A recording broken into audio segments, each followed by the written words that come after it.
बिस्मिल्लाहिर्रहमानिर्रहीम। Dear student, अस्सलाम वालेकुम वरहमतुल्लाहि वबरकातुहू। उम्मीद करता हूँ कि आप लोग सब ठीक ठाक होंगे। बेटे, हमने लास्ट टाइम जब स्कूल के अंदर हम लोग थे उस वक्त हमने मिस्टर चिप्स के जो हैं वो 5 चैप्टर पढ़े थे, लेकिन लॉकडाउन की वजह से हमारा जो सिलेबस है वो आगे मज़ीद नहीं चल पाया। ठीक है, हमारी अभी ये बेटे एक कोशिश है कि जिसके ज़रिए से हम अपनी जो है वो आगे वाली क्लासेस ऑनलाइन लिया करेंगे, जिसके ज़रिए हम अपना सिलेबस जो है उसको वाइंड अप करने की कोशिश करेंगे। आपने कोशिश ये करनी है कि जितना भी हमारा सिलेबस है, ठीक है, हम जितना भी ऑनलाइन क्लासेस के ज़रिए पढ़ेंगे आपने उसको अच्छे तरीके से प्रिपेयर करना है। ये नहीं कि आप उसको लाइटली लेके बैठे रहें और उसको प्रिपेयर ना करें। नहीं बेटे, आपने अपना टाइम जो है उसको वेस्ट नहीं करना। उम्मीद भी आप लोगों से यही है। टाइम जो हमारे पास आगे बाद में तैयारी के लिए होगा वो बहुत शॉर्ट रह जाएगा अगर आप लोग प्रॉपर प्रिपेयर नहीं करेंगे। आपको अगर किसी किस्म की लेक्चर के अंदर प्रॉब्लम हो, आप बेटे कमेंट सेक्शन के अंदर भी जाके बता सकते हैं। आप स्कूल के अंदर आके भी, हम लोग यहाँ पे फ्राइडे सैटरडे को होते हैं अवेल, तो आप आएँ हमसे आके डिस्कस कर सकते हैं। वो आपकी कन्फ्यूजन जो है वो इंशाल्लाह अज़ीज़ दूर हो जाएगी। लेकिन जो हमने पढ़ना है ऑनलाइन क्लासेस के ज़रिए पढ़ें जैसे भी, वो आपने उसको अच्छे तरीके से प्रिपेयर ज़रूर करना है। किसी सूरत भी जो है वो उसको पीछे नहीं रहने देना। तो अब बेटे हम अपना जो है वो लेसन, हम लोग जब स्कूल में पढ़ रहे थे वो मिस्टर चिप्स के हमने 5 चैप्टर जो है उसको डिस्कस कर लिया था। आज हम इस अपनी जो है वो लेक्चर के अंदर मिस्टर चिप्स का जो चैप्टर नंबर 6 है, मेरे पास पेज नंबर है 13, तो उसको ज़रा डिस्कस करते हैं। आइएगा।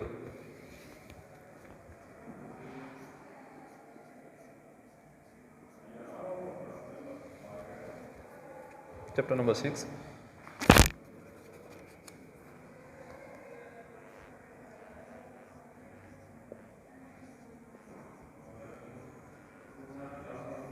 Mister Chips, good bye mister Chips. तो मिस्टर चिप्स का जो चैप्टर नंबर 6 है उसको बेटे हम जो है वो देखते हैं। इसके अंदर वो क्या कहता है, इसका पहला पैराग्राफ देखें तो ज़रा बेटे आपको नज़र आएगी बड़ी वाज़ेह लाइनें। उसके अंदर पहले हमने जो चैप्टर पढ़े थे उसके अंदर आपने चैप्टर नंबर 4, 5 के अंदर हमने देखा था कि कैथरीन ब्रिजेस जो आई थी उसको इंट्रोडक्शन दिया गया। ठीक है, फिर उसके बाद उनकी जो है वो मैरिज लाइफ के मतलब थोड़ी सी बात डिस्कस की कि कहाँ पर हुई थी, कैसे हुई थी, वो सारी चीज़ें हमने देखी। आज जो हम चैप्टर है बेटे इसके अंदर हम ये देखेंगे कि मिस्टर चिप्स के अंदर जो तब्दीलियाँ कैथरीन ब्रिजेस की वजह से जो रूनमा हुई थी वो कौन कौन सी थी, उसकी पर्सनैलिटी के ऊपर उसके इफेक्ट्स कैसे हुए थे, तो उसको देखते हैं। तो पैराग्राफ नंबर बेटे पहले देखते हैं, उसमें क्या है। कह रहा, there had followed then a time of such happiness that Chips remembering it long afterwards hardly believed it could ever have happened before और since in the world. There had followed then a time of such happiness, वो कह रहा उसके बाद खुशी का वो वक्त उसे जो है वो याद आ गया। That Chips remembering it long afterwards, जिसे चिप्स कई सालों तक याद रखता था, कई कितने वक्फे तक याद रखता था। हार्डली बिलीव, उसे तो इस बात पे यकीन ही नहीं होता था। हार्डली, बेटे इसके सिनोनिम्स भी साथ साथ हम देखेंगे। हार्डली क्या आएगा इसका, वेयरली भी लिख सकते हैं, स्केर्सली भी लिख सकते हैं हम लोग, स्केर्सली या वेयरली।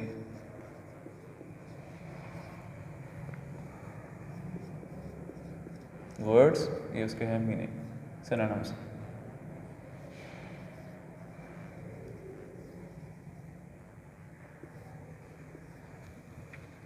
वो कह रहा hardly believe it could ever have happened, happened take place.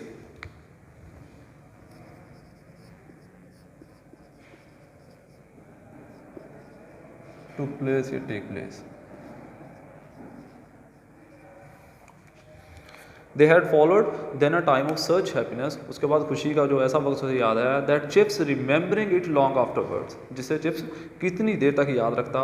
Hardly believe it could ever have happened before और सिंस इन द वर्ल्ड, उसको इस बात पे यकीन ही नहीं था कि ज़िंदगी के अंदर कभी भी इसके बाद या इससे पहले जो है वो खुशी का ऐसा ज़माना आएगा। ये सारी बेटे वो अपने जो है वो मैरिज लाइफ के मतलब बात करता है कि जब कैथरीन उसकी लाइफ के अंदर है, उसके बाद की बात, उन बातों को वो याद करता है। For his marriage was a triumphant success. Triumphant.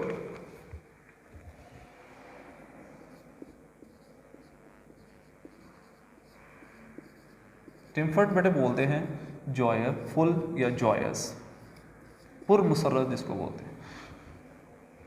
For his marriage was a triumphant success, उसकी जो शादी थी वो एक पुरमसरत कामयाबी थी। Katherine conquered Brookfield as she had conquered Chips, Katherine ने ब्रॉकफील्ड को ऐसे ही फतह किया जैसे कैथराइन ने चिप्स को फतह किया था। कंकर्ड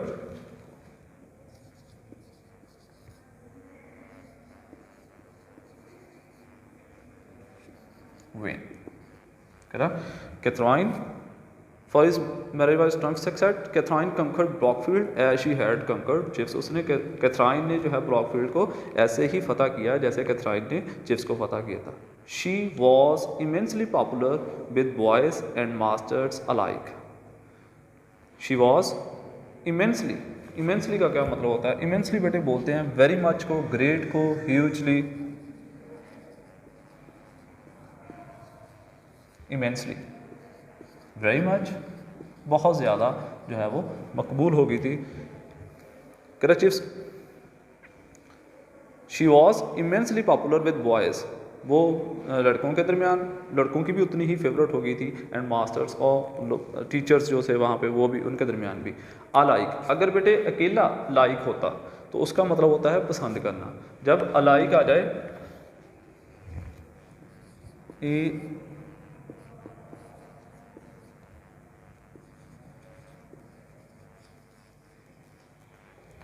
लाइक का मतलब होता है पसंद करना, अलाइक का मतलब होता है इक्वली, मतलब बराबरी के तौर पर। She was immensely popular with boys and masters alike, वो टीचर्स और लड़कों के दरमियान बराबर की सतह पर बहुत ज़्यादा जो है वो मकबूल हो गई थी।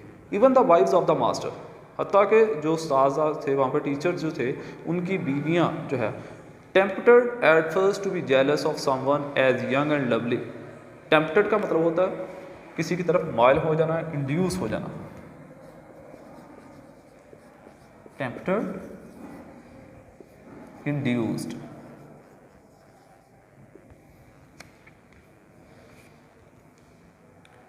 Even the wives of the masters, हत्ता के जो उस्ताद थे उनकी जो बीवियां थी, tempted at first to be jealous, वो पहले बहुत ज़्यादा उससे जो है वो हसद की तरफ जो माइल हो गई थी। Envious of someone as young and lovely, उसकी खूबसूरती की वजह से और उसके नौजवान होने की वजह से। Could not long resist her charms, लेकिन हसद करने के बावजूद वो भी ज़्यादा तौर पर उसकी जो चाम थी, उसकी जो दिलकशी थी, उसके आगे जो है वो रुकावट ना बन सके। रेजिस्ट का मतलब होता है बेटे अपोज करना।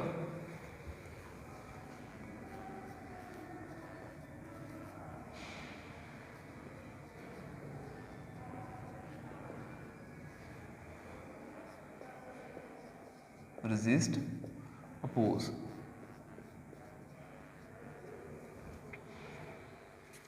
And could not long resist her charms, और वो भी जो है वो उनकी दिलकशी के आगे ज़्यादा देर तक रुकावट ना बन सके। But most remarkable of all was the change she made in chips, और उन सब में रिमार्केबल का मतलब होता है जो बहुत सबसे ज़्यादा काबिल तारीफ हो या सबसे ज़्यादा अहम हो।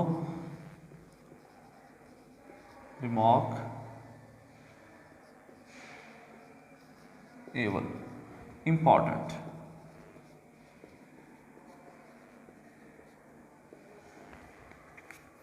And most remarkable of all was the change she made in Chips, सबसे ज़्यादा जो अहम तब्दीली उसकी रूनमा हुई मिस्टर चिप्स के अंदर थी, वो तब्दीली मिस्टर चिप्स के अंदर तब्दीली थी। Till his marriage he had been a dry and rather neutral sort of person. Till his marriage, उसकी शादी तक, he had been a dry, वो बड़ा ही एक खुश मिजाज, जिसकी ज़िंदगी के अंदर बहुत ज़्यादा जो है वो फ़नून लतीफ़ा से या लोगों से मेल जोल की जो है वो खूबियाँ नहीं थी। And rather neutral sort of person, neutral, neutral ordinary को बोलते हैं आम से, सॉर्ट बेटे काइंड को बोलते हैं। तो कह रहा rather neutral sort of person, बल्कि वो बड़ा ही आम किस्म का आदमी था। Liked and thought well of by Brookfield in general, आमतौर पर उसे ब्रॉकफील्ड के अंदर अच्छा भी समझा जाता था, उसे पसंद भी किया जाता था। What not of the stuffs that makes of great popularity, लेकिन उसके अंदर स्टफ़ बेटे बोलते हैं क्वालिटीज़ को, खूबी को, कि उसके अंदर कोई भी ऐसी खूबी नहीं थी जो उसे बहुत ज़्यादा लोगों का फेवरेट बना देती या उसे मशहूर कर देती। Stuff,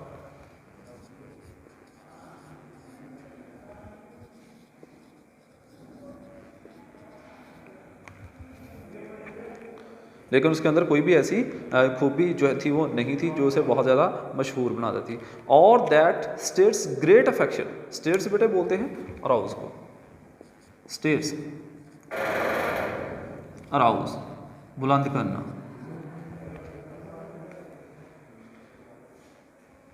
he had been at Brookfield over a quarter of a century, वो ब्रॉकफील्ड के अंदर एक सेंचुरी के, क्वार्टर बेटे बोलते हैं किसी चीज़ के चौथाई हिस्से को, वो कह रहा वो ब्रॉकफील्ड के अंदर जो है वो एक सदी के मतलब 25 साल से ज़्यादा टाइम हो गया था उसे वहाँ रहते हुए।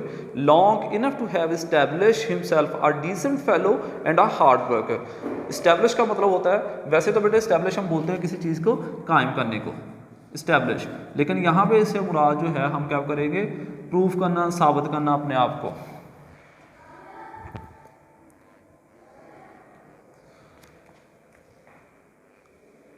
हाँ जी, long enough to have establish himself as a decent fellow, decent, sorry ये लिखना,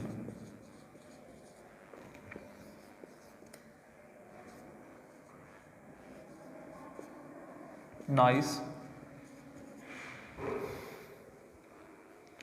ही had been at Brookfield for over a quarter of a century, वो ब्रॉकफील्ड के अंदर एक सदी के चौथाई हिस्से से ज़्यादा रह चुका था। Long enough to have establish himself as a decent fellow, जो उसके पास इतना अरसा था जिसके अंदर वो ये चीज़ साबित कर सकता था कि वो बहुत ही एक अच्छा इंसान एंड अ हार्ड वर्कर और मेहनती आदमी है। But just too long for anyone, लेकिन वो इतना ज़्यादा अरसा जो था उसके अंदर वो यकीन नहीं करवाया, टू बी बिलीव हिम, वो इस बात पे यकीन नहीं करवा पाया, capable of ever being much more, capable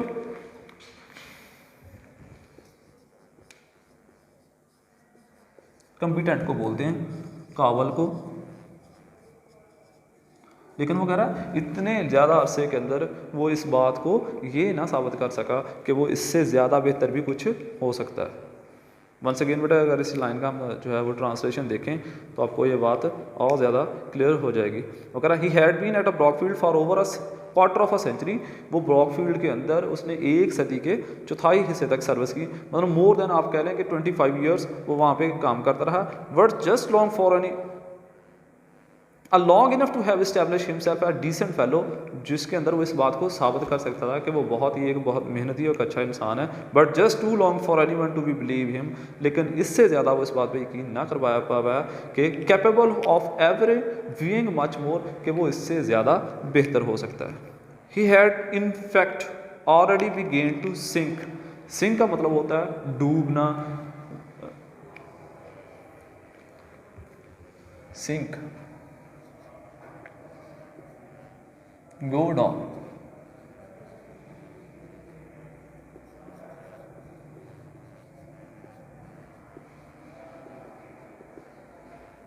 sorry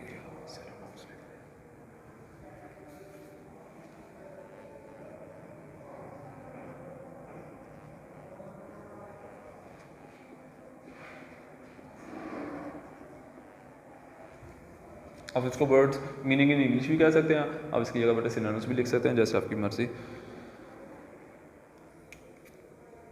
He had in fact already began to sink into a creeping dry root, creeping का मतलब होता है slowly, Aahista Aahista, dry root का मतलब होता है जो डिक्लाइन का शिकार होना शुरू हो जाए। आगे उसने लिखा dry rot of pedagogy, pedagogy बोलते हैं मेथड ऑफ टीचिंग को, फन तदरीस को, दैट इट वाज वर्स्ट, क्योंकि वो उसका जो पढ़ाने का तरीका था वो पुराना हो चुका था, वो बदतरीन हो चुका था, and ultimate pitfall for the profession, और पिट फॉल बेटे बोलते हैं डेंजर को, खतरे को,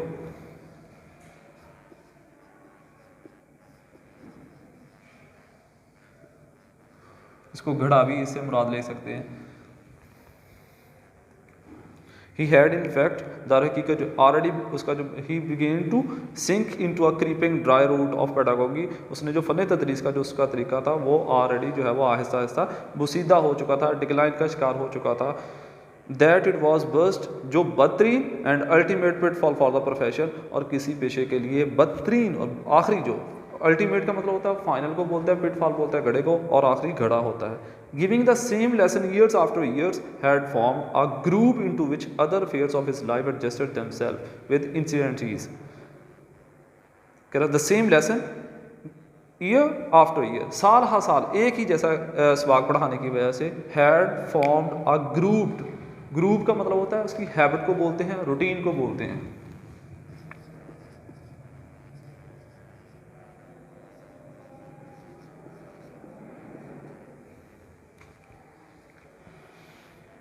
giving the same lesson year after year, साल हर साल एक ही जैसे सवाक पढ़ाने की वजह से हैड फॉर्म अ ग्रुप, उसने एक ऐसी आदत बन चुकी थी into which the other fears of his life, जिसके अंदर उसके ज़िंदगी के जो दूसरे मामला थे, दूसरे जो मैटर्स जो थे, उन्होंने adjusted themselves with incidents ease. Incidents बोलते हैं बड़े ही महारत के साथ, कनिंग के साथ, चालाकी के साथ, उन्होंने बड़े ही चालाकी के साथ ज़िंदगी के जो दूसरे मामला जो थे वो भी उसके साथ एडजस्ट होना शुरू हो गए।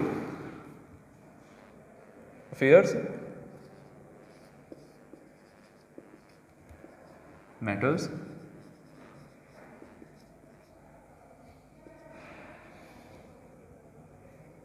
Incidents,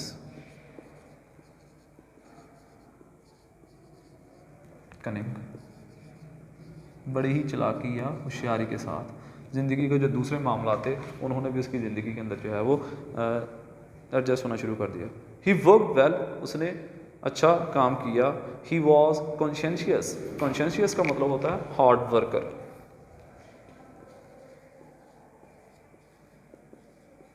conscious,